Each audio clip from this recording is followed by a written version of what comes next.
47 slaves witnessed what happened in the cotton field that September morning in 1851. Yet not a single testimony was ever recorded in the official records of Warren County, Mississippi.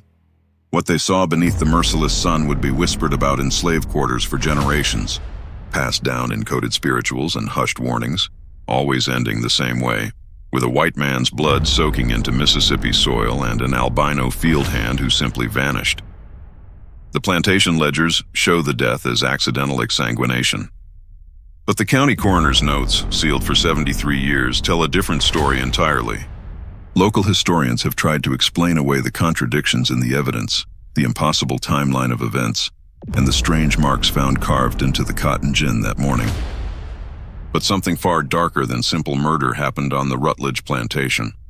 Something that made 47 people agree, without a single word spoken, to carry a secret to their graves. Before we continue with the story of Caleb and the blood-soaked cotton fields of the Rutledge plantation, I want to ask you something. This channel exists to bring you the darkest, most unsettling stories from America's hidden past. The ones that were deliberately buried.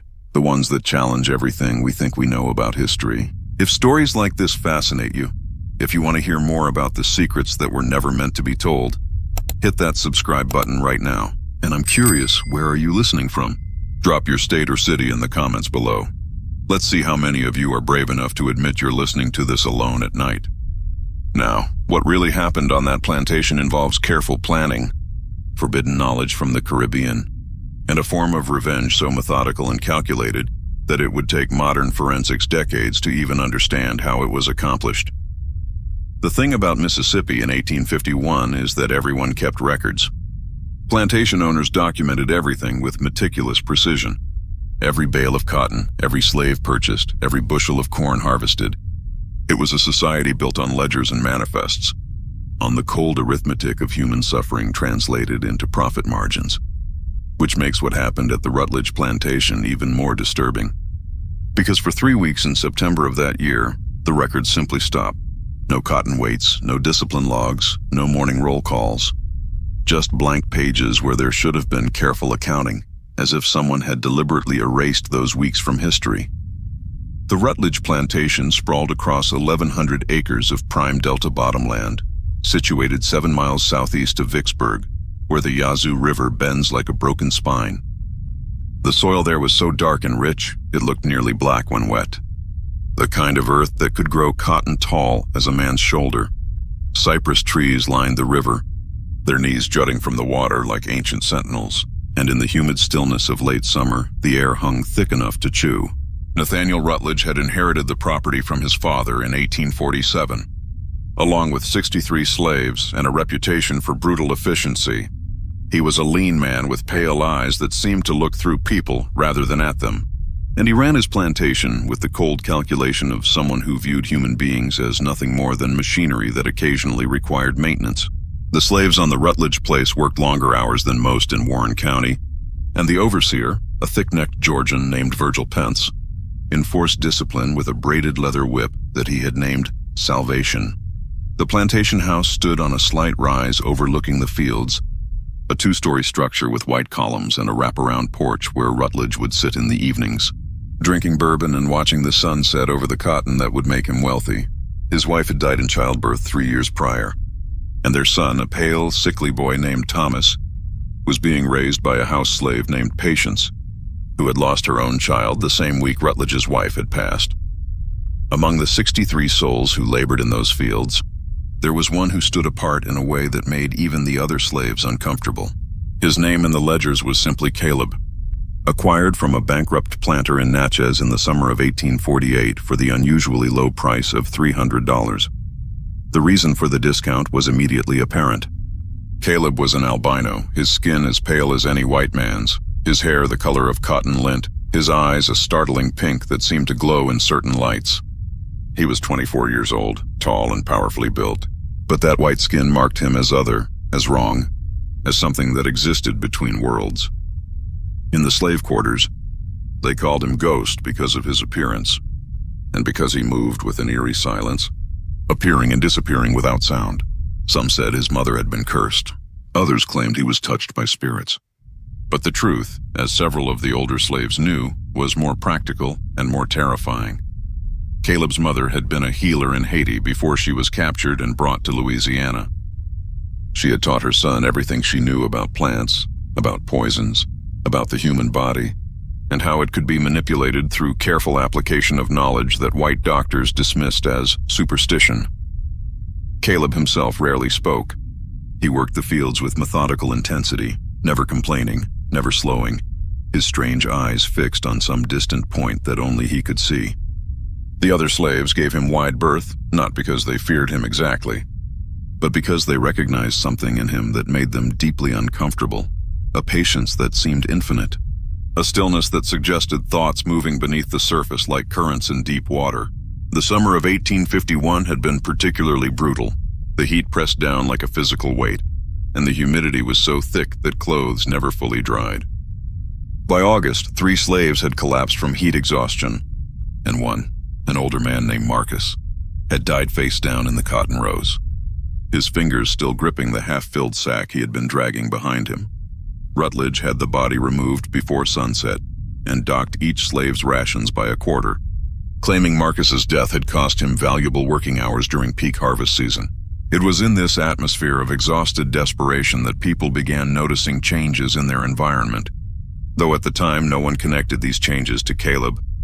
The well water began to taste slightly bitter, though not enough to refuse it in the oppressive heat. Several of the plantation dogs died suddenly, foaming at the mouth, and Pence had blamed it on rabies, though no other animals in the area showed signs of the disease. Insects seemed more numerous than usual, particularly flies and mosquitoes, and several slaves developed rashes that the plantation doctor attributed to the heat and poor hygiene. Rutledge himself began complaining of headaches in early August. He became more irritable than usual, quicker to anger, more violent in his punishments. Patients who brought his meals noticed he was eating less, that his hands sometimes shook when he lifted his bourbon glass, that he would sit on the porch for hours staring at nothing. She mentioned this to old Isaiah, one of the field hands who had been on the plantation longer than anyone else, and Isaiah had said something that chilled her. Master's being prepared. Someone's getting him ready. Caleb had been working the section of field closest to the house that summer, close enough to observe Rutledge's routines, close enough to note when the master took his meals, when he drank his bourbon, when he visited the necessary house behind the main building. Several slaves later reported that Caleb had been collecting things, certain plants from the woods, bark from specific trees, roots that he would dry in the sun and grind into powder. When asked what he was doing, he would simply say he was making medicine for his joints which ached from the labor. But Isaiah knew better. His grandmother had been from the islands, and she had taught him to recognize the signs of someone practicing what she had called slow work, the careful, methodical application of natural substances that could alter a person's body chemistry over time, weakening them, making them susceptible to conditions that would appear natural to any doctor who examined them. Isaiah remembered his grandmother saying that the best poisons were the ones that killed so slowly the victim never suspected they were being poisoned, that left the body in a state that mimicked natural disease. On the night of September 7th, a field hand named Samuel claimed he had followed Caleb into the woods beyond the cotton fields. He said he had watched from behind a sweet gum tree as Caleb had knelt beside the creek and carefully washed his hands and forearms with a mixture that smelled sharp and medicinal. Then, Caleb had taken a small cloth bundle from his pocket and unwrapped it, revealing dried plant material that he sprinkled into the water while moving his lips in what looked like prayer, but might have been simple counting. Samuel said that when Caleb stood up, he had looked directly at the tree where Samuel was hiding, and even in the darkness, those pale eyes had found him immediately. Caleb had said nothing, had simply stared for a long moment before turning and walking back toward the quarters, and Samuel had understood in that moment that Caleb knew he had been watched and did not care. Samuel told this story to only 3 people, swearing them to secrecy. Within 2 days, all 3 had asked to be reassigned to different work details as far from Caleb as possible. Pence had obliged without asking questions, perhaps sensing something in their faces that made him uncomfortable asking for details. Nathaniel Rutledge noticed none of this. His attention that September was consumed by cotton prices and yield calculations, though his ability to focus was becoming increasingly impaired. His headaches had intensified, and he had begun experiencing episodes of dizziness and nausea. The plantation doctor, an elderly man named Hiram Kendrick, had examined him twice and could find nothing obviously wrong, though he noted that Rutledge's pulse seemed weak and irregular. His skin had taken on a grayish cast, and his eyes appeared slightly jaundiced.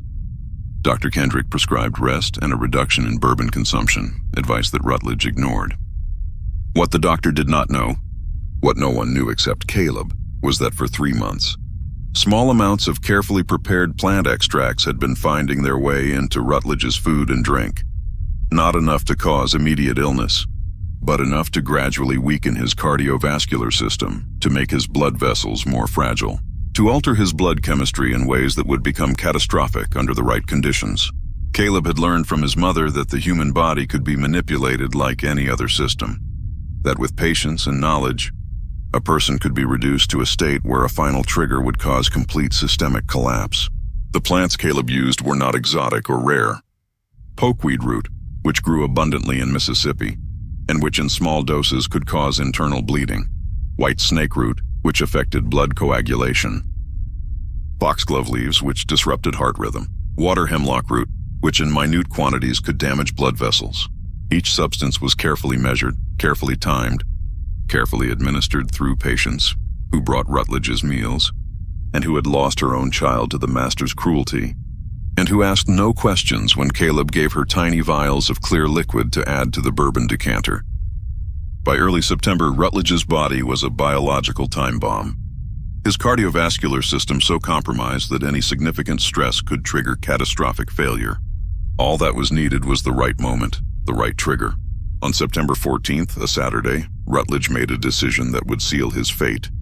Though he had no way of knowing it at the time, he had been drinking since early afternoon, the bourbon making him more irritable than usual, and when Pence brought him the week's cotton weights, he flew into a rage. The numbers were down by nearly 12% from the previous week. Someone was slacking. Someone was stealing from him with their laziness. He demanded to know who was responsible for the shortfall. Pence, who had his own reasons for disliking Caleb, and who perhaps hoped that directing Rutledge's anger elsewhere would spare him from it, suggested that the albino had been working slower than usual. It was a lie. Caleb's output had actually increased, but Pence had seen an opportunity and taken it. Rutledge accepted this explanation immediately, perhaps because it confirmed prejudices he already held. Perhaps because the bourbon had clouded his judgment, or perhaps because, like Pence, he had felt a vague discomfort around Caleb that he could not quite articulate, but could now justify as suspicion. The order was given. At sunrise on Monday, September 15th, Caleb would receive 20 lashes in front of the assembled slaves, and his rations would be cut by half for 2 weeks. Furthermore, he would be assigned to work the section of field closest to the overseer's shack, where Pence could watch him directly. The punishment was excessive, even by the harsh standards of the Rutledge plantation, and several of the older slaves exchanged worried glances when Pence announced it that evening.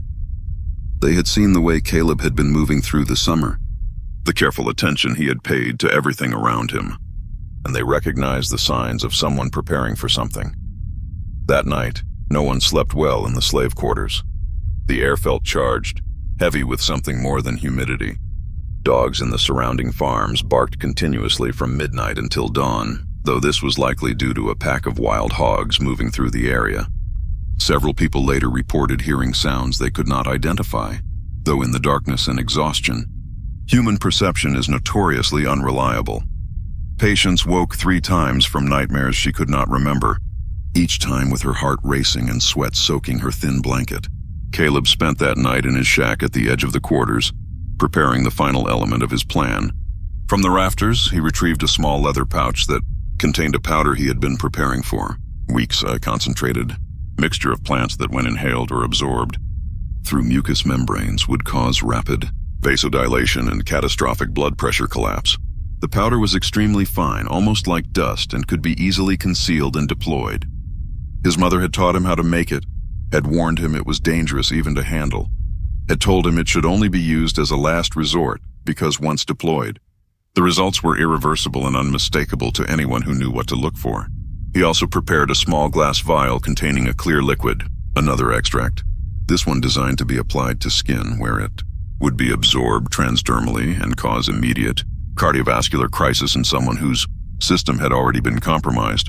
The combination of months of slow poisoning followed by these two final agents would create a medical emergency so severe and so rapid that death would be inevitable, and the symptoms would mimic a natural hemorrhagic event that doctors of the era would have no way to properly diagnose or treat. Monday morning arrived with the sky like hammered pewter and air so still that nothing moved, not even the leaves on the trees. The temperature was already 85 degrees when the wake-up bell rang at 5:00, and by the time the slaves had assembled in front of the big house, the heat was oppressive, a physical weight that pressed down on shoulders and made breathing laborious. Rutledge emerged onto his porch at 6 sharp, dressed in a white linen suit despite the early hour. He carried his bourbon glass, even though it was barely dawn, and his eyes were bloodshot from the previous night's drinking. His hands shook slightly as he set the glass down on the porch railing, and his skin had a grayish undertone that suggested his body was already in distress. Pence stood beside him, the whip called Salvation coiled in his thick hands. The 63 slaves stood in rough rows facing the porch, their faces carefully blank, their eyes focused on nothing in particular. This was survival. Show no emotion, reveal no thoughts, become invisible even while standing in full view. "Bring out the albino," Rutledge said, his voice carrying clearly in the dead air, though it sounded strained, as if speaking required effort. Caleb emerged from the quarters, walking slowly, each step measured and deliberate. He was shirtless, his pale torso almost luminous in the growing light, and there were marks on his arms, deliberate scars that he had given himself over the years, each one representing a person he had lost to slavery's cruelty, each one a reminder of why he was doing what he was doing. His pink eyes were fixed on Rutledge with an intensity that made several slaves look away. He moved with purpose, like someone approaching the culmination of long planning. He stopped 10 ft from the porch and stood perfectly still, his hands loose at his sides, his breathing slow and regular. In his right hand, concealed against his palm, was the small leather pouch containing the powder. In his left hand, hidden against his wrist, was the tiny glass vial. He had practiced this moment in his mind 1,000 times, had planned every movement, had calculated every risk. Pence moved toward him with the whip, but something made the overseer pause. Later, he would tell the county sheriff that he had felt uneasy, that something about Caleb's stillness had been unnerving, though he could not articulate why. But Rutledge was watching, and pride pushed Pence forward. "Strip him to the waist and tie him to the post," Rutledge ordered, though Caleb was already shirtless. 2 slaves, men who had known Caleb for 3 years but had never felt comfortable around him, approached cautiously. They took his arms to lead him to the whipping post, a thick timber sunk deep into the earth specifically for this purpose. But as they grasped his arms, Caleb suddenly twisted, breaking their grip with surprising strength. And before anyone could react, he had moved forward, closing the distance to Rutledge in 3 quick steps. "You will not touch me," Caleb said, his voice low but carrying clearly. "Not with that whip. Not ever again."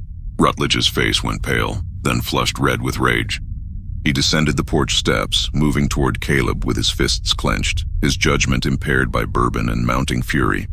"You dare refuse me? You dare speak to me like that?" This was exactly what Caleb had been waiting for. Rutledge close enough to touch, his blood pressure already elevated by anger, his compromised cardiovascular system pushed to its limits by rage and alcohol. As Rutledge reached for him, Caleb made 2 movements so quick that most witnesses would later disagree on exactly what they had seen. First, he crushed the leather pouch in his right hand, releasing the fine powder directly into Rutledge's face. The master inhaled reflexively, gasping in shock and anger, drawing the powder deep into his lungs where it would be rapidly absorbed into his bloodstream.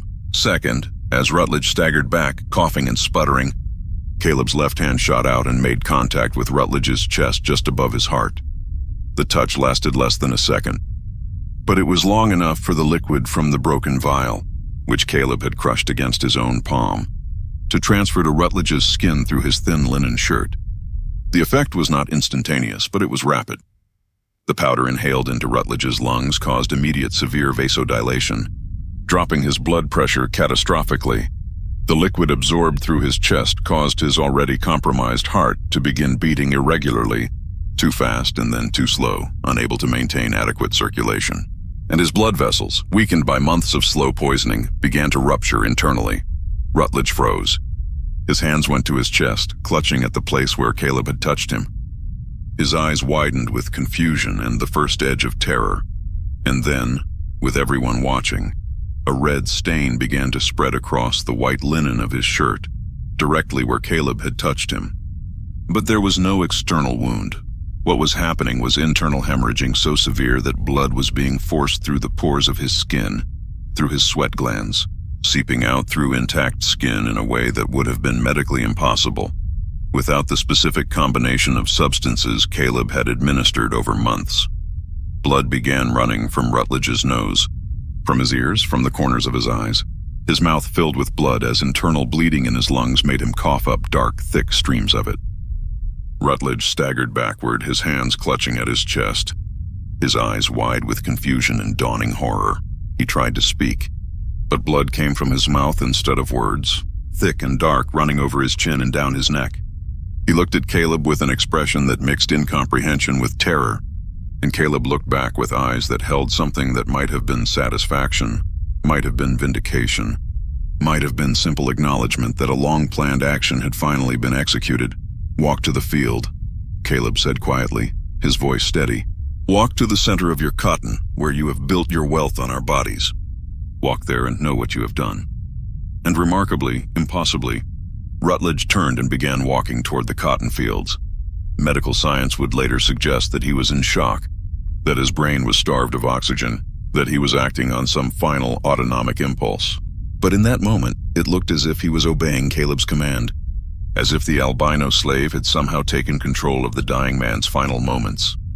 Rutledge's movements were stiff, mechanical, and blood continued to flow from his chest, from his mouth, from his nose and ears, soaking his white suit until it was entirely red. He left a trail of crimson drops in the dust, each one marking his path, each one soaking into the earth he had worked slaves to exhaustion to cultivate. Pence stood paralyzed, his mouth working soundlessly. The assembled slaves watched in silence, and though many of them hated Rutledge with an intensity that had sustained them through years of brutality, what they saw in that moment was something beyond simple murder.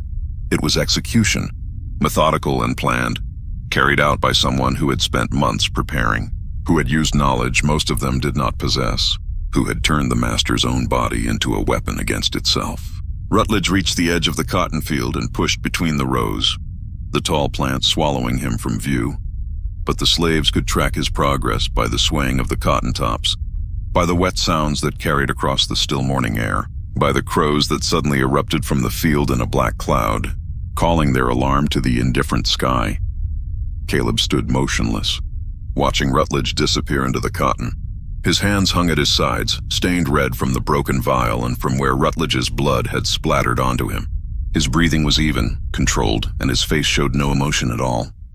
He had planned this moment for 3 years, from the day he had been purchased, and had recognized in Rutledge the same cruelty he had seen in his previous owners, the same casual violence, the same absolute conviction that human beings could be owned and used and discarded.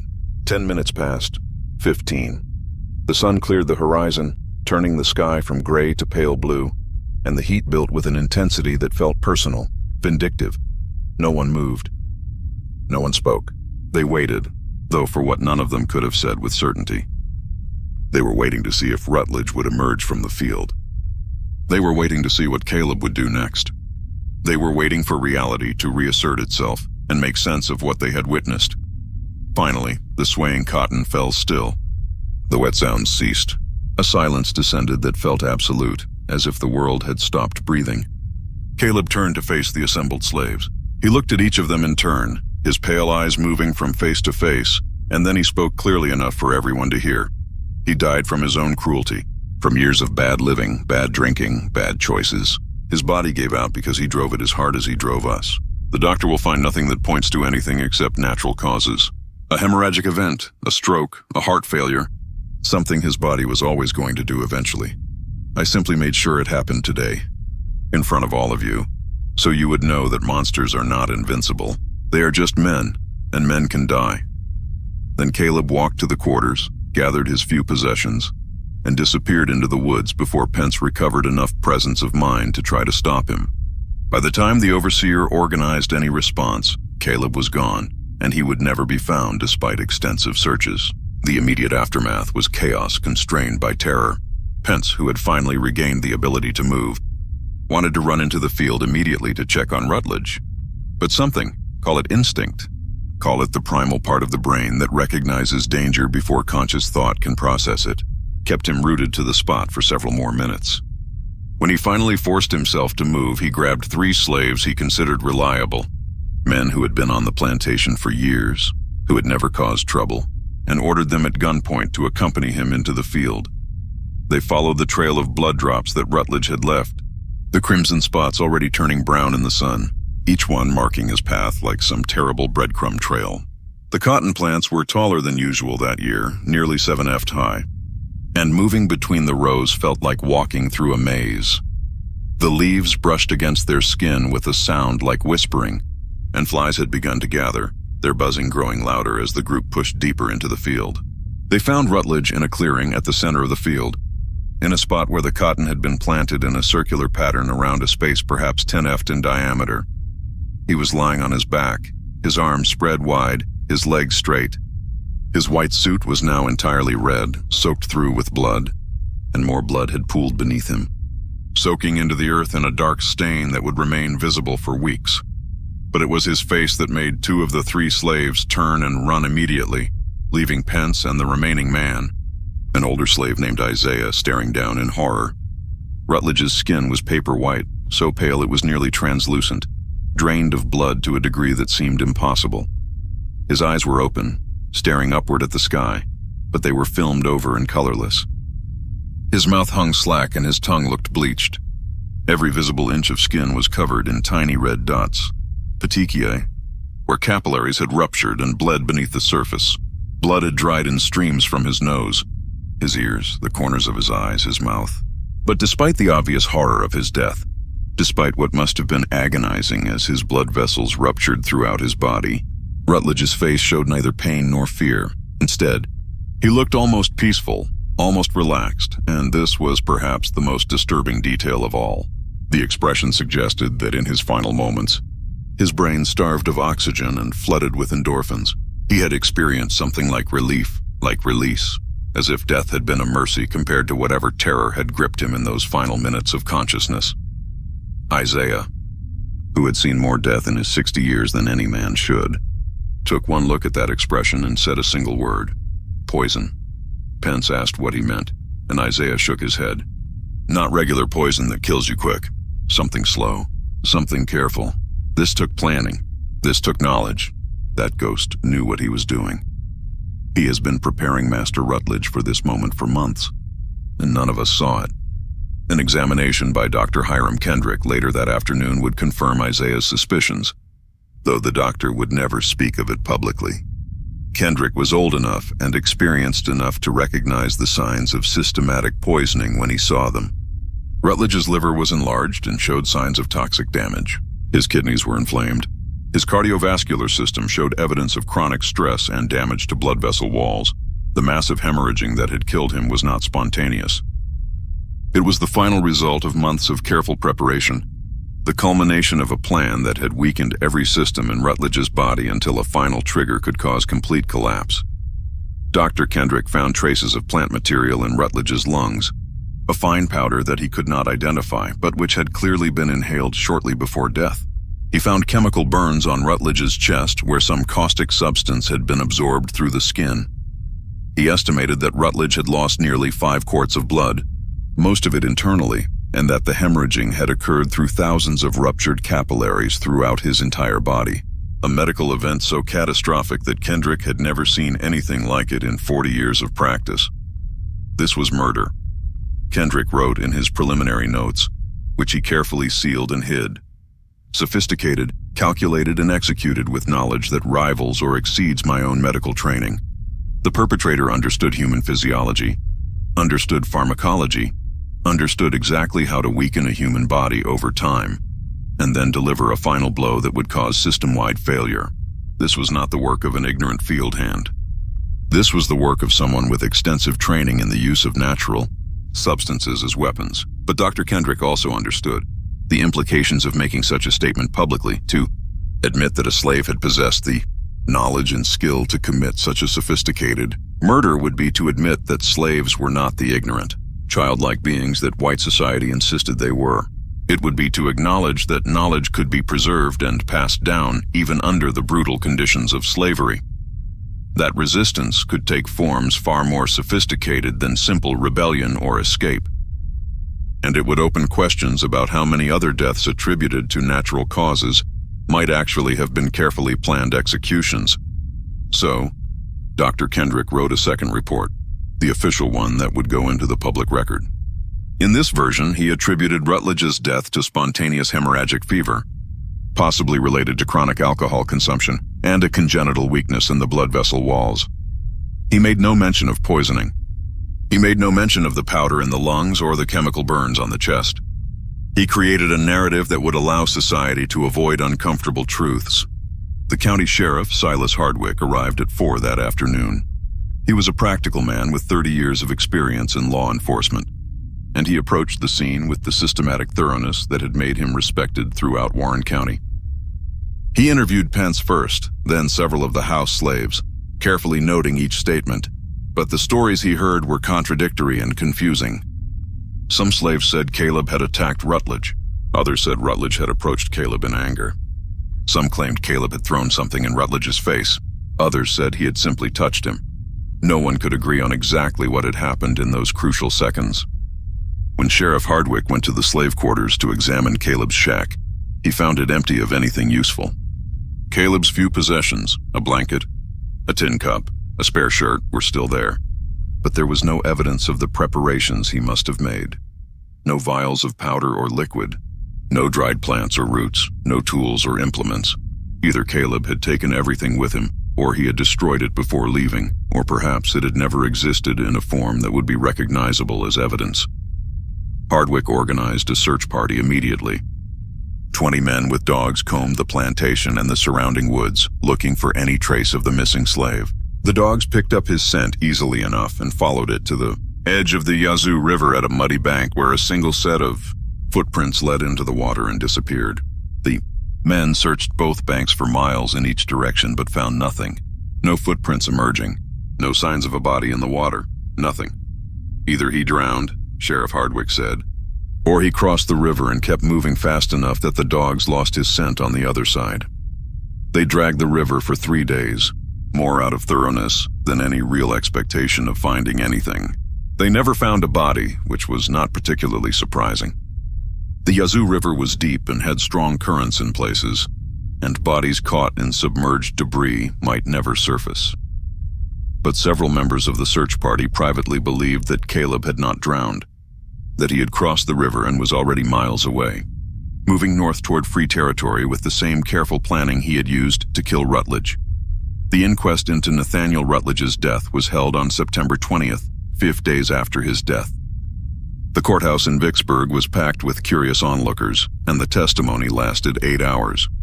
Pence described what he had seen, though his account was vague and contradictory on key details.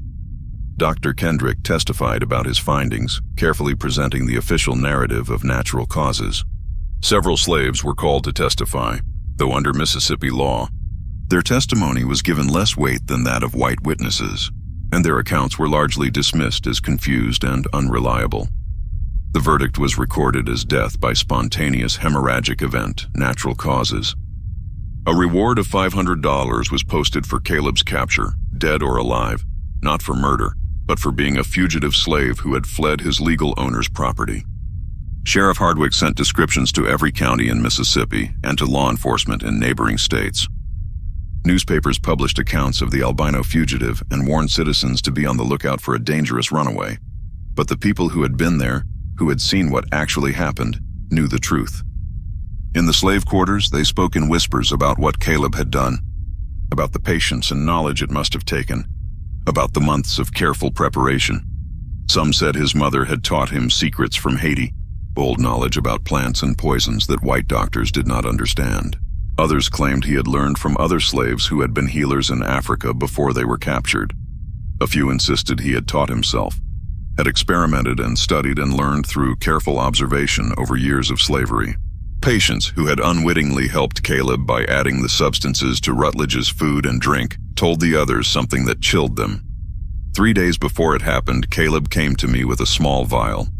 He said it was medicine for Master's headaches, that it would help him rest. He told me exactly how much to put in the bourbon decanter, and he made me repeat the instructions 3 times. And then he looked at me and said, "In 3 days, you will be free of him." In 3 days, his cruelty ends. Do not question. Do not hesitate. Just do as I have asked. I thought he meant Master would sell us or die of natural causes. I did not understand what he was really planning until it was too late to stop it. And the terrible thing is, I do not regret it. None of us do. Young Thomas Rutledge never fully recovered from that morning. The boy had watched everything from an upstairs window, had seen his father die in a way that no child should witness, and the trauma left deep psychological scars.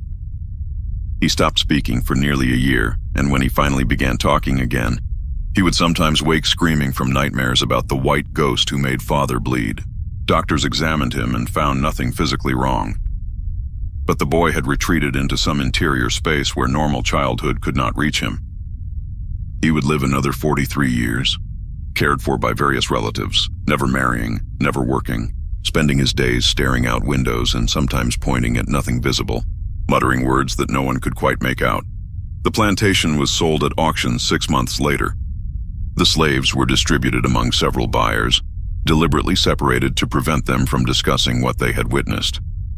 The new owners found the property difficult to work. Several overseers quit within weeks, claiming the slaves were unsettled and unresponsive, though the real reason was likely that the story of what had happened had spread, and no white man wanted to be the next victim of similar treatment.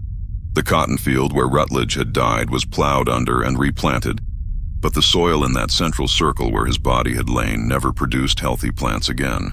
For 3 consecutive growing seasons, cotton planted in that spot withered and died, the leaves turning yellow and falling off prematurely. Agricultural experts examined the soil and found nothing obviously wrong, though privately some suggested that the massive amount of blood that had soaked into the earth might have altered its chemistry in ways that inhibited plant growth.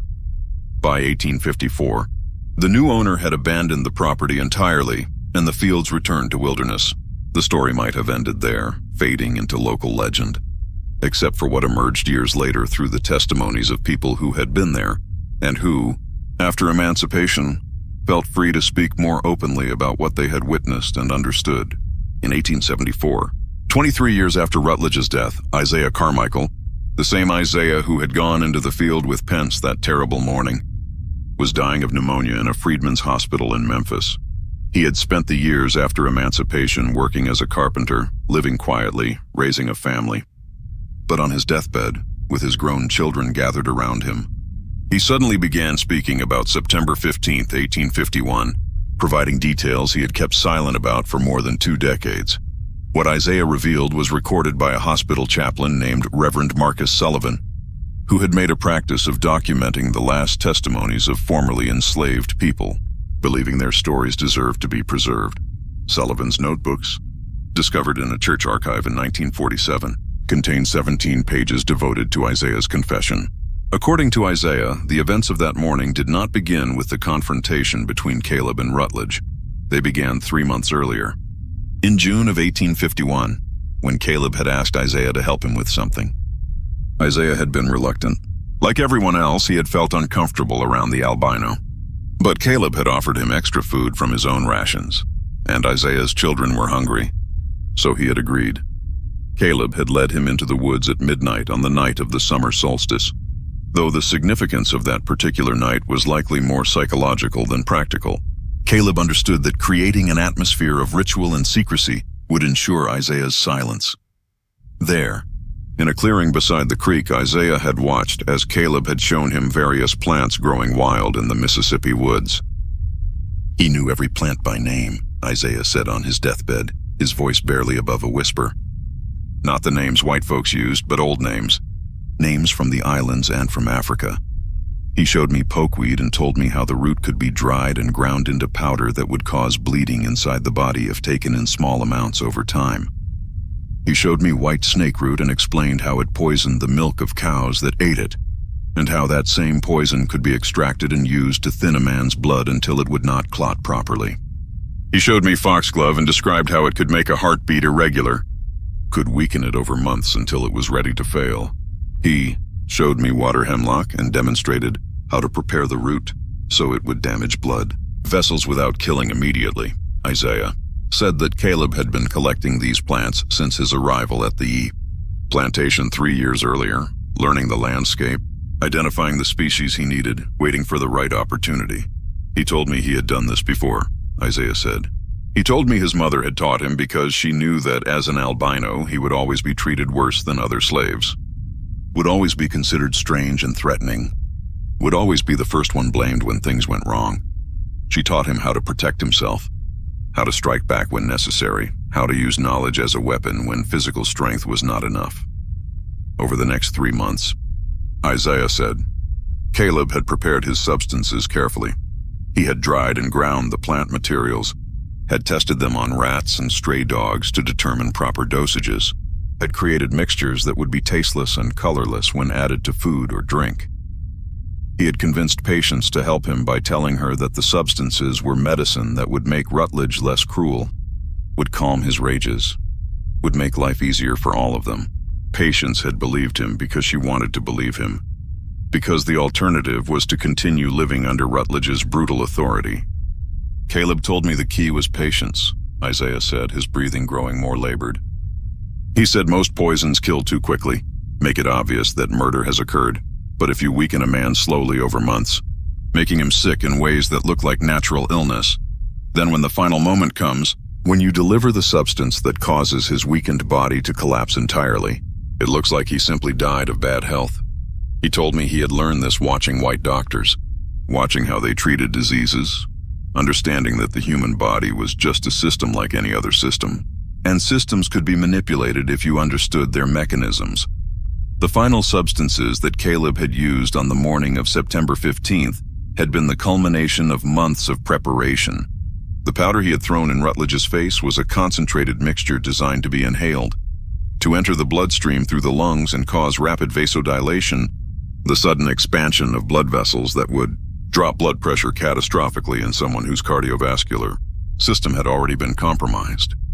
The liquid he had applied to Rutledge's chest was an extract that could be absorbed through skin, especially thin skin like that covering the chest, and that would cause the heart to beat erratically, failing to pump blood effectively. He told me the hemorrhaging would be spectacular, Isaiah said. He said Rutledge's body was so weakened that when these final substances took effect, blood vessels throughout his body would rupture. He said it would look impossible, would look like something supernatural, but it was just chemistry and biology. He said it was justice rendered in the only form available to someone with no legal recourse, no rights, no protection under law. He said it was mathematics, balancing an equation where one man's life and freedom had been stolen, so another man's life would be taken in return. Isaiah died 3 hours after finishing his account, and Reverend Sullivan sealed the testimony in an envelope marked not to be opened before 1900. His reasoning, recorded in a separate letter, was that publishing such an account, while racial tensions remained high, could endanger freed black communities by reinforcing white fears about the knowledge that enslaved people possessed. Better to wait, he reasoned, until time had created enough distance for the story to be examined rationally and historically, rather than emotionally. But Isaiah's testimony was not the only evidence that surfaced in the years following Rutledge's death. In 1881, a historian named Margaret Chambers was researching plantation records for a book about the antebellum South when she discovered something unusual in the Natchez courthouse archives. Among the slave sale records from 1848, she found the receipt for Caleb's purchase, the transaction where Rutledge had acquired him for the unusually low price of $300. The selling planter's name was René Toussaint, and the notation beside Caleb's name read, Albino male, age 21, strong constitution, unsuitable for house service due to disturbing appearance. Warning, previous owner deceased under suspicious circumstances. Recommend sale outside Louisiana territory. Additional note, claims mother was healer from Saint-Domingue. Medical examination shows knowledge of plants and herbs. Purchaser assumes all risk. Margaret Chambers tracked down additional records related to Toussaint's plantation. She discovered that the previous owner mentioned in the warning was a man named Jacques Beauregard who had died in March of 1848 from what the death certificate described as spontaneous hemorrhaging from all mucous membranes and vital organs. 3 slaves from that plantation had been sold immediately after Beauregard's death, and one of them was Caleb. When Chambers tried to trace Caleb's history before Beauregard, she found the records became increasingly sparse and contradictory, likely because slaves were often deliberately misidentified or had their records falsified to hide problematic histories. One bill of sale listed his birthplace as Haiti. Another claimed he had been born in New Orleans. A third insisted he had been purchased from a slave trader in Mobile.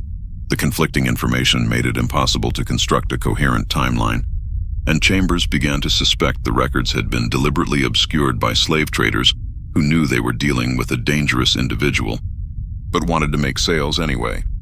What she did find was a pattern. In every location where Caleb had been enslaved, she found reports of an owner or overseer dying under unusual circumstances. A plantation in Louisiana where the master was found dead in a tobacco barn, his body drained of blood from massive internal hemorrhaging. A farm in Alabama where the overseer's body was discovered in a field, bloodless and pale as marble. A cotton gin in Georgia where the owner had collapsed and died while disciplining a slave, blood pouring from his eyes and ears. In each case, an albino slave had been present on the property. In each case, that slave had vanished or been sold shortly after the death. And in each case, local authorities had written off the deaths as natural causes, accidents, or the result of tropical diseases. No one wanted to believe that a slave, especially one as obviously marked as an albino, could possess the knowledge and planning ability to commit such sophisticated murders. Margaret Chambers never published her findings. Her notes, discovered after her death in 1903, suggest she had become convinced that she was tracing not a series of unrelated coincidences, but rather a single individual moving through the South, changing owners when necessary, settling accounts with those who treated him most cruelly, using knowledge passed down from his mother to survive, and occasionally to strike back. But the implications of such a theory were too disturbing for the time period, and she had sealed her research with instructions that it not be made public until 1950. "If I am right," she wrote in her private journal, "then Caleb represents something that white society has always feared but never wanted to acknowledge. That enslaved people possess intelligence, knowledge and agency equal to or exceeding that of their oppressors, that they remember everything done to them, that they pass down knowledge across generations, that they are capable of sophisticated long-term planning, that they can use the tools of science and medicine as effectively as any trained physician, and that when pushed beyond endurance, they can deliver justice in forms that white legal systems would never recognize as valid, but which are nonetheless devastatingly effective." Meanwhile, reports of Caleb's survival and movements continued to surface sporadically over the years following his disappearance. In 1856, a riverboat captain on the Ohio River reported giving passage to an albino man who claimed to be a freed slave heading to Canada. The captain noted in his log that the man had paid in gold coins and that his hands were covered in scars that looked like deliberate patterns, possibly self-inflicted as a form of identification or record-keeping. "He was the politest passenger I ever carried," the captain wrote. But there was something in his manner that suggested he had seen and done things that would haunt most men forever. He spoke little, but watched everything, and I had the distinct impression he was cataloging every detail of the journey, as if committing it to memory for some future use. In 1863, during the Battle of Gettysburg, a Union surgeon named Dr. Henry Walsh reported treating a soldier with unusual scarring who claimed to be an escaped slave fighting under an assumed name. Dr. Walsh noted that the soldier's appearance was remarkably pale, almost albino, and that he possessed medical knowledge that exceeded that of most field surgeons. He assisted me with several amputations and demonstrated techniques for controlling hemorrhaging that I had never seen before, Walsh wrote. When I asked where he had learned such skills, he said his mother had been a healer and had taught him everything she knew. He said knowledge was the only thing that could not be taken from a slave, the only form of resistance that was impossible to suppress. The soldier had told Walsh that he was fighting in the war not out of patriotism, but out of a belief that the destruction of slavery required the destruction of the economic and social systems that supported it. He said the war was justice being delivered on a national scale, the accumulated debts of generations being settled in blood and fire. He said he had spent years settling individual accounts, but this war would settle the larger account, the one that encompassed millions of stolen lives and generations of suffering. He said he would survive the war because he had survived worse, and that when it was over, he would continue his work in whatever form was necessary. Dr. Walsh never saw the soldier again after the battle, but he kept detailed notes about their conversations. Notes that would be discovered in 1923 and would add to the growing body of evidence that someone matching Caleb's description had survived his escape from Mississippi and had continued moving through American history, adapting to changing circumstances but maintaining the same core purpose. In 1879, a missionary teacher in a freedmen's school in South Carolina reported an unusual visitor who came to observe her classes.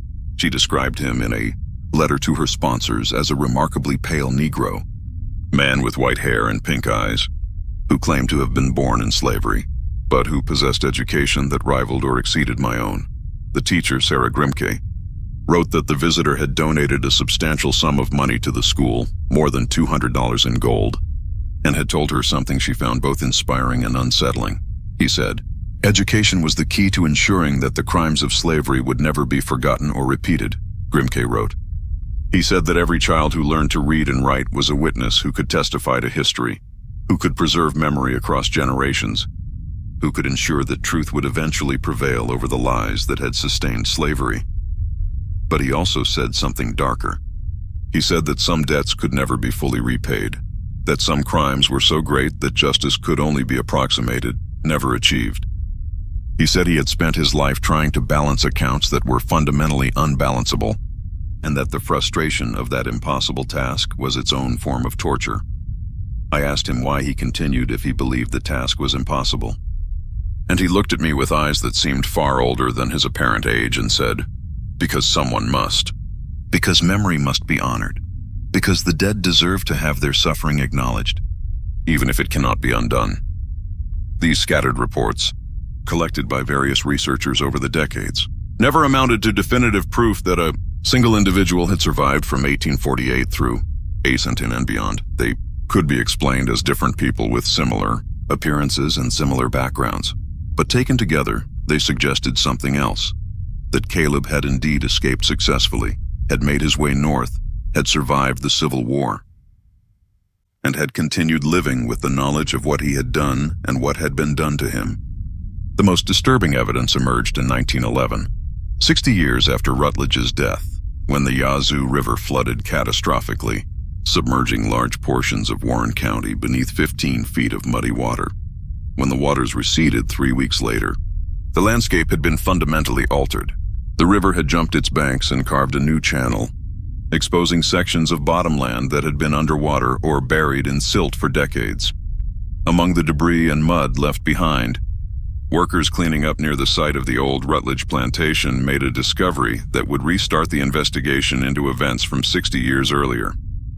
Buried in a mud bank, wrapped in oilcloth, and sealed in a metal box that had protected them from water damage, they found the personal journals of Nathaniel Rutledge, covering the period from January 1851 to September 14, 1851, the day before his death.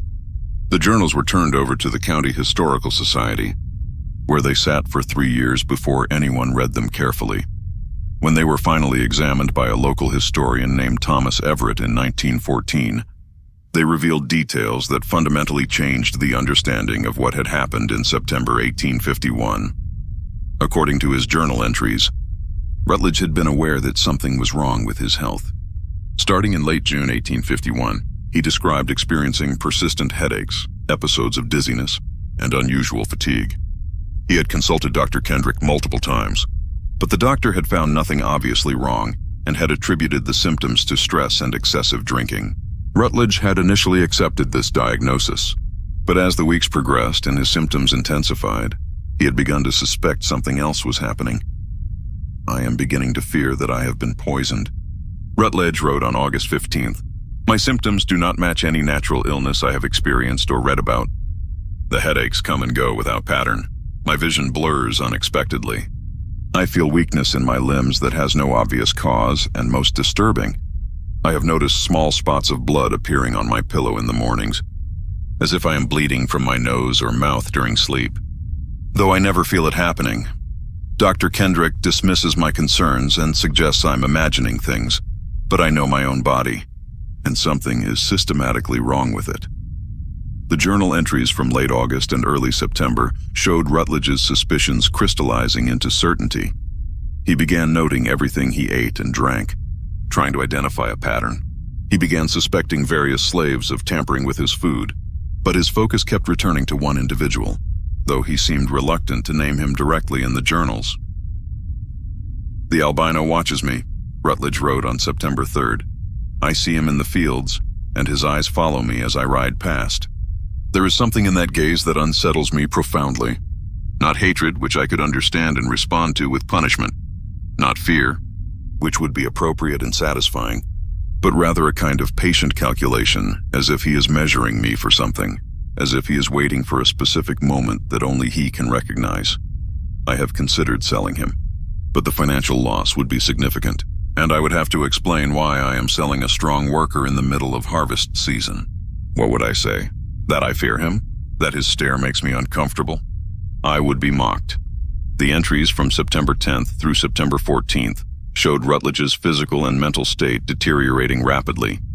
He described tasting bitterness in his bourbon that had not been there before. He reported seeing blood in his urine. He noted that his gums bled when he brushed his teeth, that bruises appeared on his skin without any memory of injury, that his heart seemed to beat irregularly, skipping beats and then racing to catch up. Just when we thought we had seen it all, the horror in Warren County intensifies. If this story is giving you chills, share this video with a friend who loves dark mysteries. Hit that like button to support our content, and don't forget to subscribe to never miss stories like this. Let's discover together what happens next. The final entry, dated September 14th, the night before his death, was barely legible. The handwriting shaky and increasingly erratic as the entry progressed.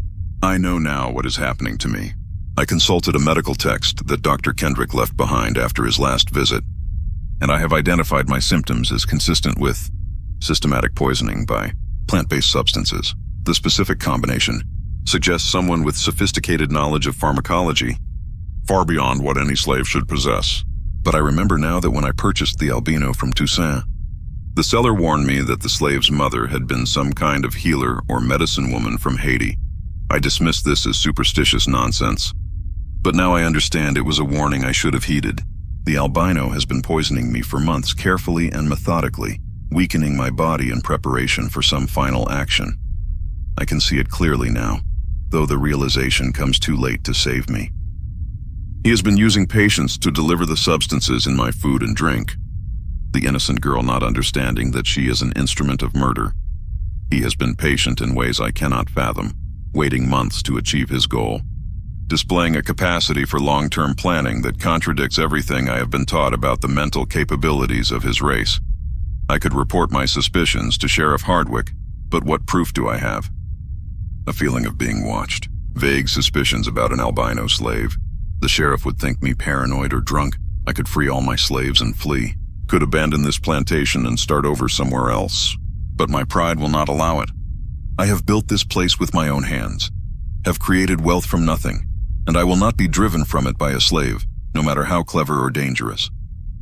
Tomorrow I will confront him publicly. I will have him whipped in front of all the others, will reassert my authority, will show that I am not afraid. Perhaps this will force his hand prematurely before whatever final action he has planned is ready. Or perhaps I am already doomed and tomorrow will simply be the day my weakened body finally fails. If so, I pray that my death serves as a warning to others. Never underestimate the enslaved. They remember everything. They learn everything. And given the right knowledge and enough patience, they can destroy you as surely as any army, as thoroughly as any disease. Thomas Everett, who discovered these journal entries, was deeply troubled by what they revealed. Unlike the official narrative that had been constructed in 1851, a narrative of unprovoked attack by a violent slave, Rutledge's Own words proved that he had understood exactly what was being done to him, had identified Caleb as the perpetrator, and had made a conscious decision to confront him anyway, driven by pride and by an unwillingness to admit that a slave could outwit him. Everett began investigating further, looking for any other documentation that might shed light on the events. He found the sealed coroner's notes from 1851, which Dr. Kendrick had hidden away. Reading them alongside Rutledge's journal created a complete picture of what had happened. Months of careful poisoning using plant extracts, culminating in a final application of substances that triggered catastrophic hemorrhaging in a body that had been systematically weakened and prepared for exactly that outcome. What emerges from these documents, Everett wrote in his analysis, is not a story of supernatural revenge or divine justice, but rather a case study in sophisticated murder carried out by someone with extensive knowledge of human physiology and pharmacology. Caleb was not a monster or a ghost or a supernatural being. He was simply a highly intelligent man who had been taught valuable knowledge by his mother and who used that knowledge to survive in a system designed to destroy him when that system threatened to destroy him through excessive punishment. He defended himself in the only way available to him, by eliminating the threat. Everett published his findings in 1915 in a limited edition monograph titled The Albino's Revenge, A Study in Antebellum Murder. The book sold poorly and was largely dismissed by mainstream historians as sensationalistic, though medical professionals who read it recognize the accuracy of Everett's analysis of the poisoning methodology. The book caught the attention of several researchers interested in the ways enslaved people had resisted their bondage, and it contributed to a growing understanding that resistance took many forms, not all of them dramatic or immediately visible. One of these researchers, an anthropologist named Dr. Sarah Osgood, traveled to Haiti in 1922 to investigate the traditions of healing and plant medicine that might have been passed down to people like Caleb's mother. There she interviewed several traditional healers who confirmed that such knowledge had indeed existed and had been carefully preserved, even after the Middle Passage. The healers I spoke with described extensive pharmacological knowledge that had been developed over centuries in Africa and refined in the Caribbean. Dr. Osgood wrote in her field notes, they could identify hundreds of plants by sight and knew their properties, which ones could heal, which ones could kill, which ones could be used in combination to achieve specific effects. This knowledge was considered sacred and was typically passed only from parent to child, or from master to apprentice within secret societies. The fact that an enslaved woman would teach such knowledge to her son suggests she understood he would need every possible advantage to survive. Dr. Osgood's research confirmed that the substances Caleb had used were all native to Mississippi or could have been found growing wild in the region. Pokeweed, white snake root, foxglove, and water hemlock were all common plants that knowledgeable people understood could be dangerous if used improperly, or effectively if used with intent. The sophistication lay not in using exotic or rare substances, but in understanding dosages, timing, and combinations that would achieve the desired effect without being immediately obvious. What Caleb accomplished required extensive knowledge, careful observation, meticulous planning, and extraordinary patience, Dr. Osgood concluded. It also required a willingness to accept that he might die in the attempt, that his plan might be discovered, that he might face torture and execution if caught.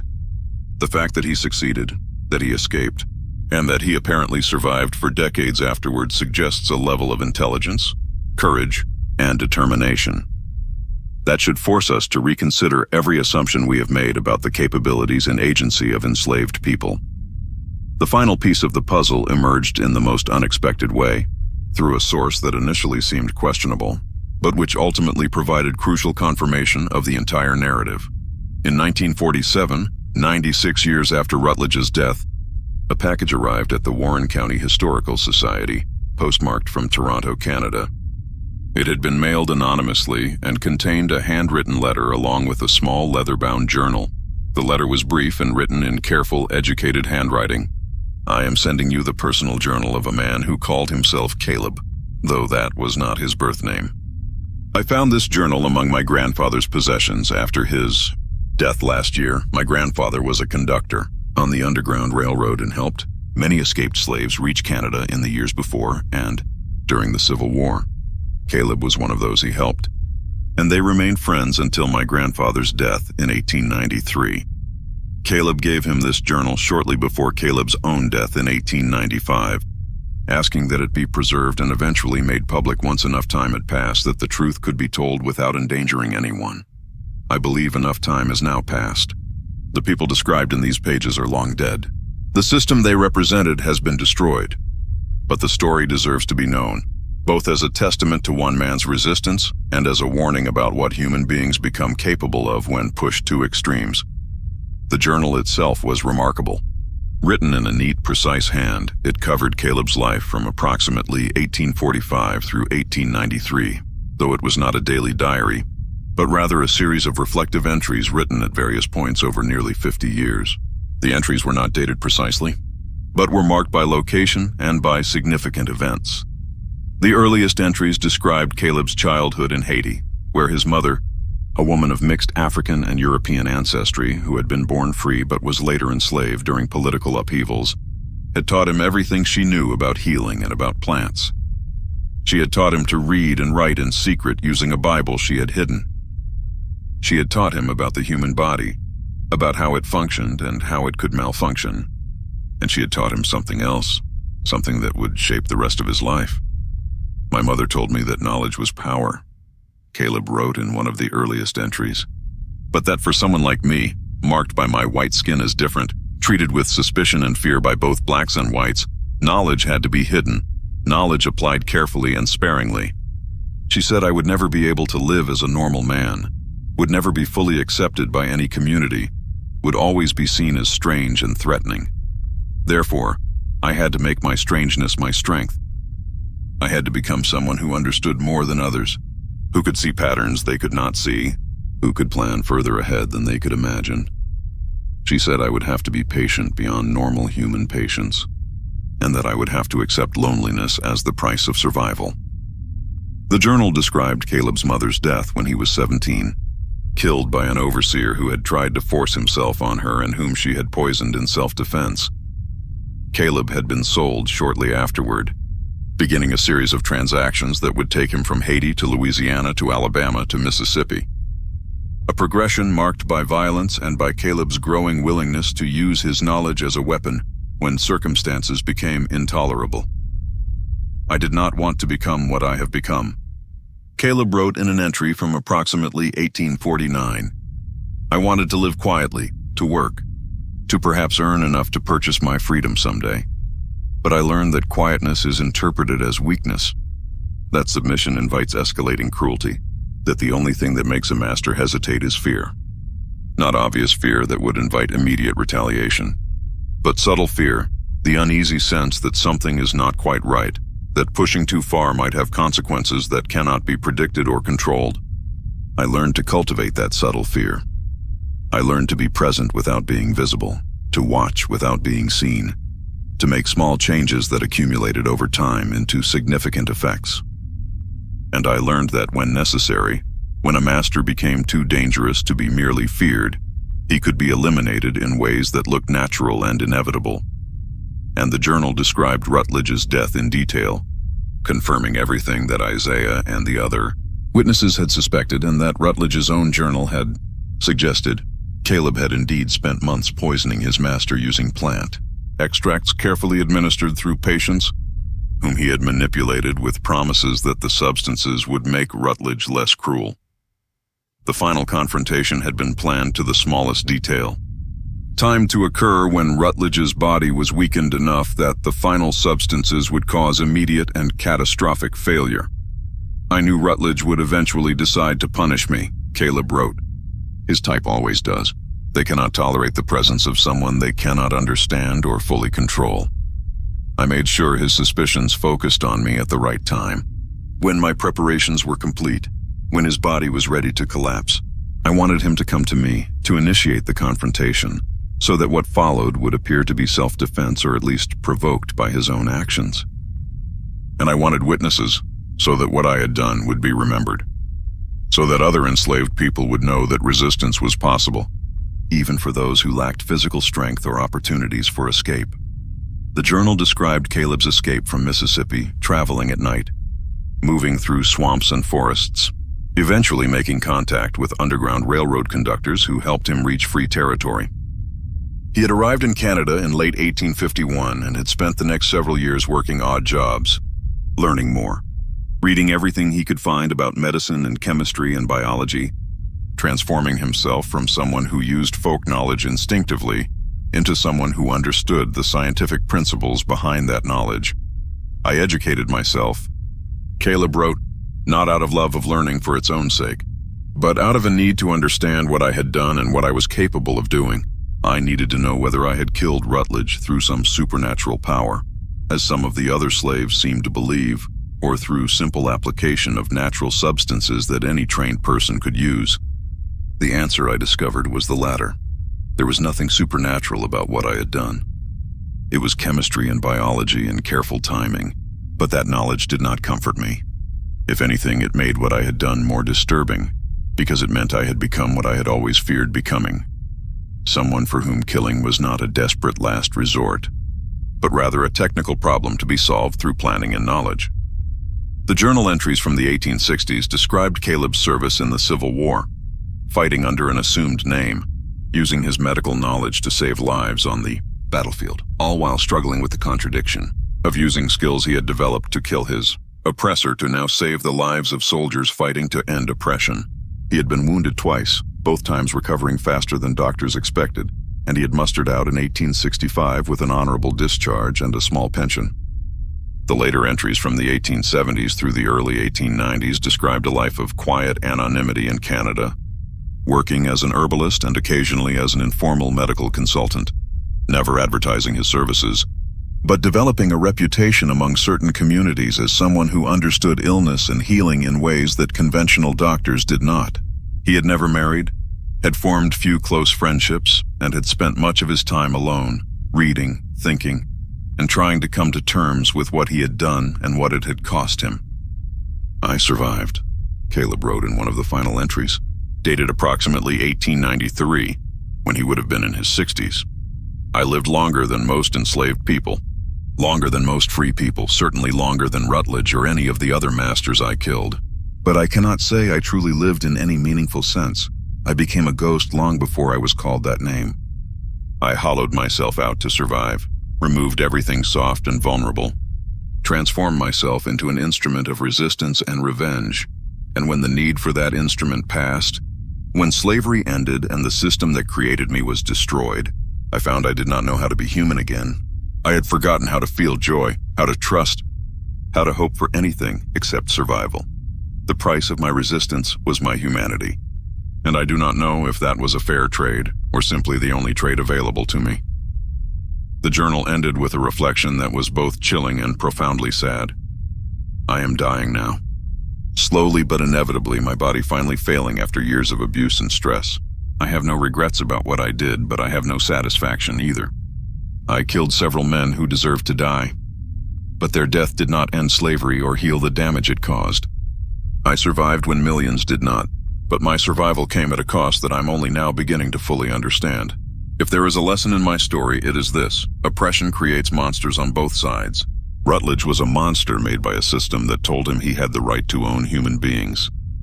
I became a monster made by that same system, shaped by necessity into something that could strike back, but that lost its humanity in the process.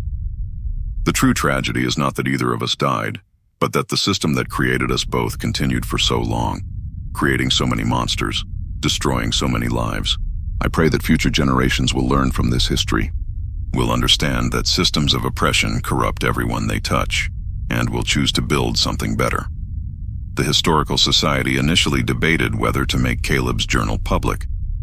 The evidence it contained was disturbing and challenged comfortable narratives about slavery and resistance.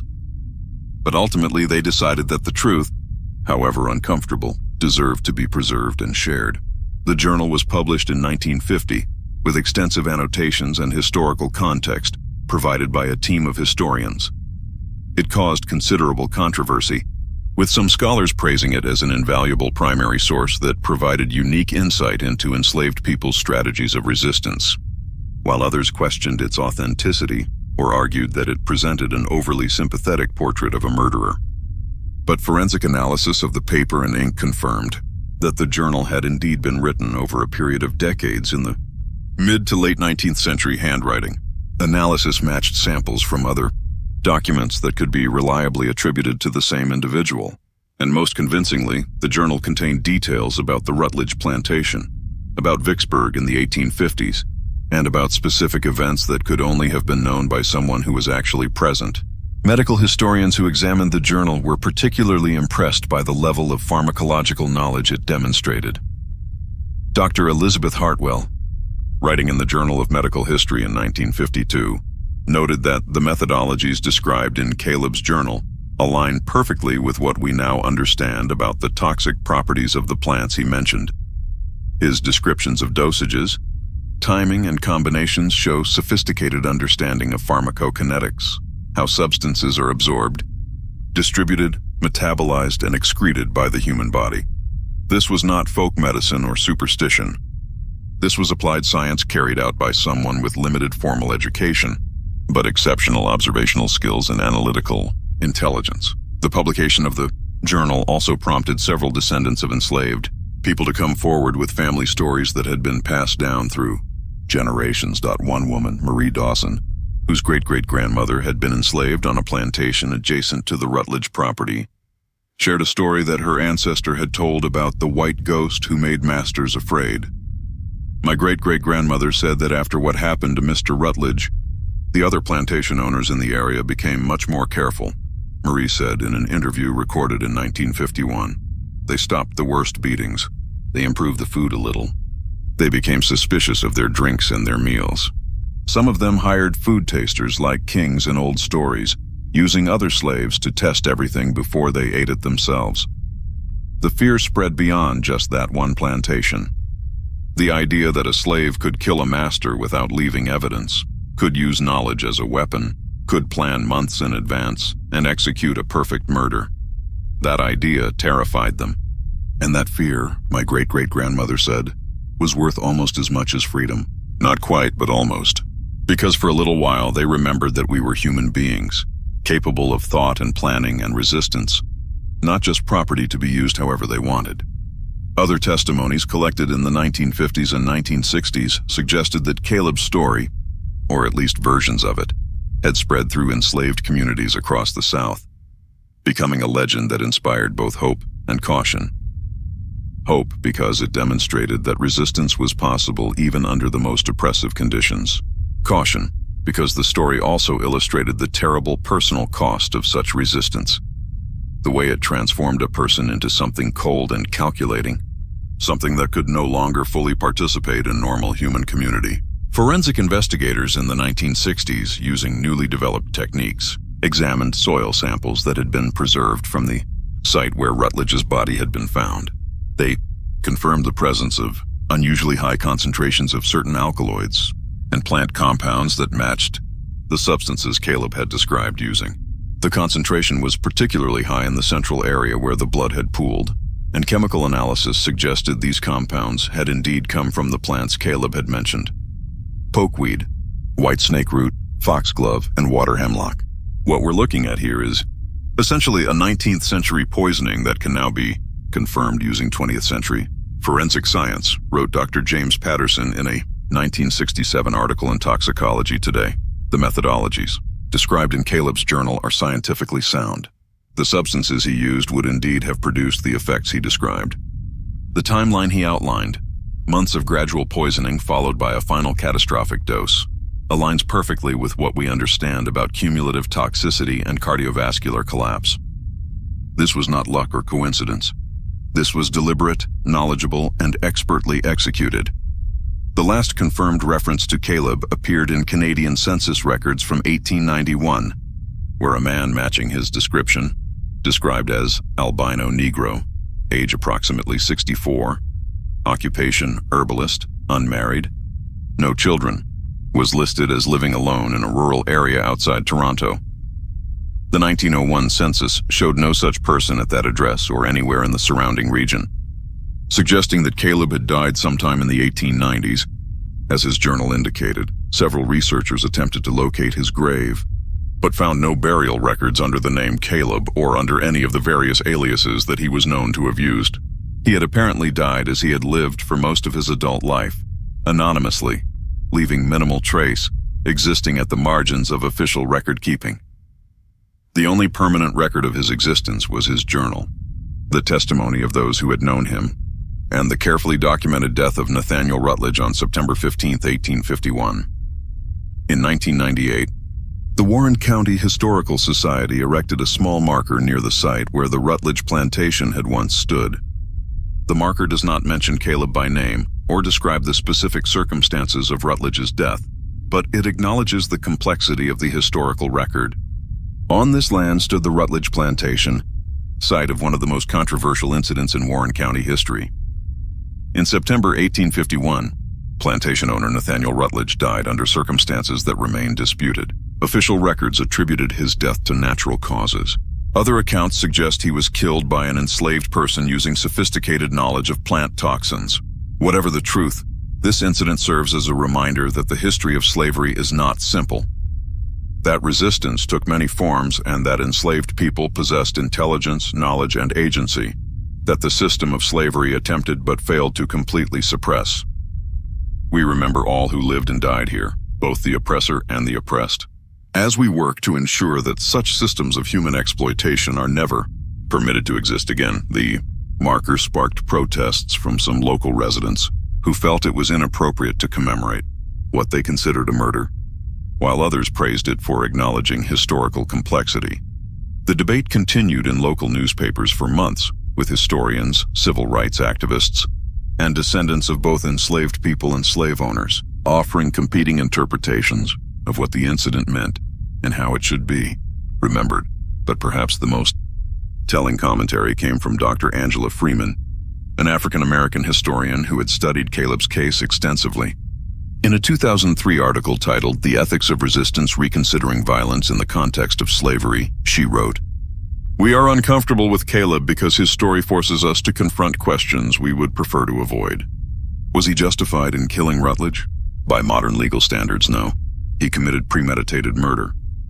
But can modern legal standards be applied to a system where enslaved people had no legal recourse, no protection, no recognition as human beings with rights?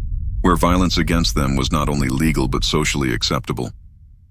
Where they faced brutality, family separation, and death as routine aspects of their existence?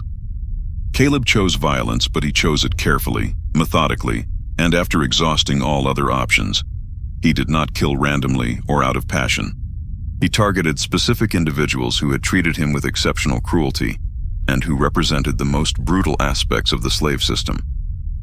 He used knowledge rather than physical force, planning rather than rage, and he paid a terrible price for his resistance, losing his humanity even as he preserved his physical life.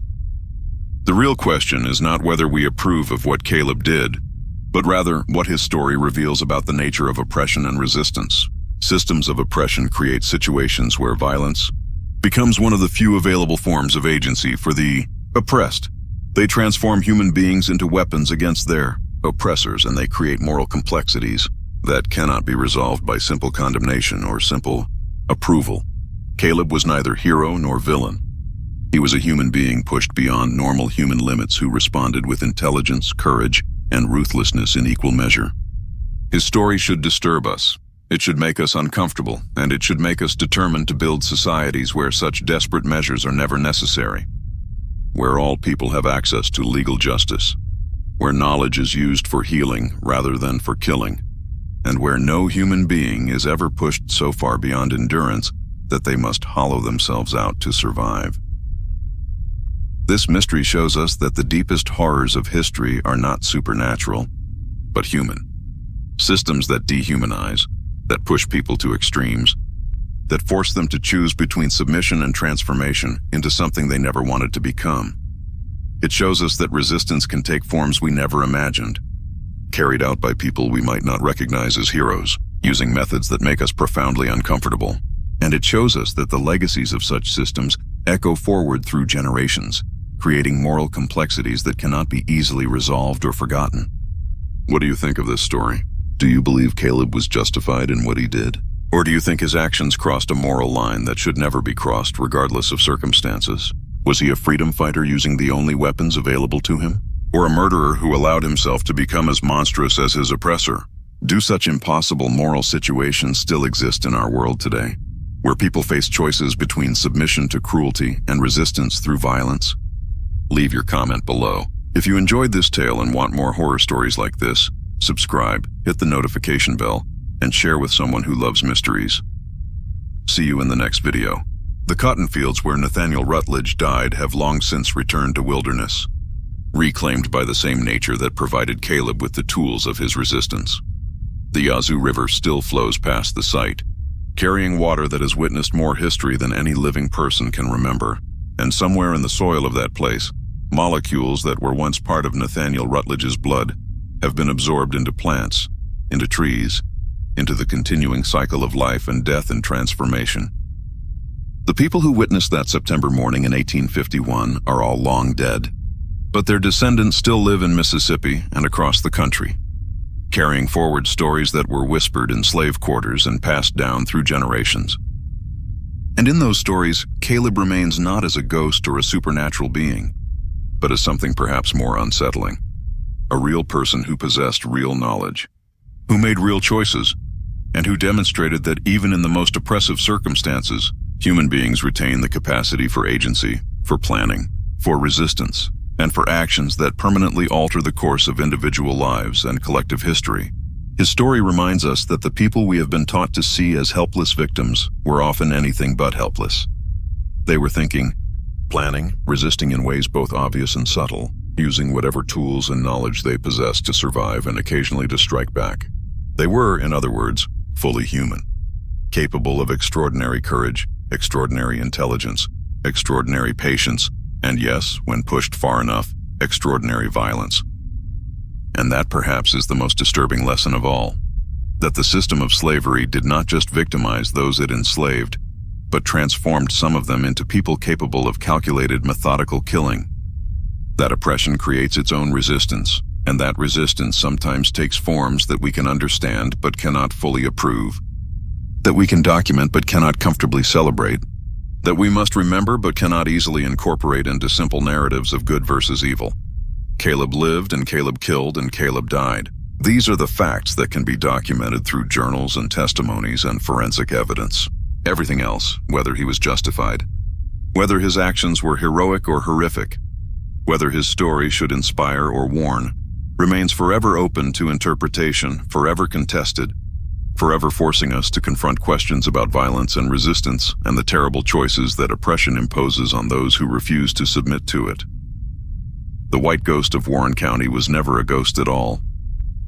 He was a man named Caleb, armed with knowledge his mother had taught him, driven by wrongs that had been done to him, and willing to pay the ultimate price, not death, but the loss of his own humanity, to strike back against a system that sought to destroy him. Whether that makes him someone to admire or someone to fear, or perhaps both simultaneously, is a question that each person must answer for themselves.